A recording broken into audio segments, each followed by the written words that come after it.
नमस्कार शेतकरी मित्रांनो, स्वागत आहे तुमचं आपल्या कृषी कन्या यूट्यूब चॅनलवर। बघा शेतकरी मित्रांनो, आजचे कापूस बाजारभावाला या व्हिडिओच्या माध्यमातून आपण बघणार आहोत। तत्पूर्वी आपण चॅनलवर नवीन असाल तर चॅनल सबस्क्राइब करा, व्हिडिओ लाईक करा आणि शेअर करा, त्यामुळे तुम्हाला नवीन व्हिडिओचे अपडेट लगेच बघायला मिळतील। चला तर व्हिडिओला सुरुवात करूया। बघा शेतकरी मित्रांनो, कृषी उत्पन्न बाजार समिती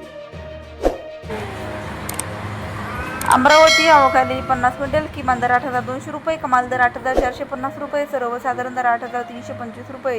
पुढील बाजार समिती सावनेर अवकाली 1,500 क्विंटल, किमान दर 8,000 रुपये, कमाल दर 8,000 रुपये, सर्वसाधारण दर 8,000 रुपये। पुढील बाजार समिती समुद्रपूर अवकालेली आहे 457 क्विंटल, किमान दर 6,500 रुपये, कमाल दर 8,567 रुपये, सर्वसाधारण दर 7,500 रुपये। पुढील बाजार समिती पारशिवनी अवकाली 415 क्विंटल, किमान दर 7,550 रुपये, कमाल दर 8,100 रुपये, सर्वसाधारण दर 7,875 रुपये जात आहे। एच4 लांब स्टेपलचा कापूस। पुढील बाजार समिती उमरेड अवकाली 533 क्विंटल, कमाल दर 5,000 8,590 रुपये,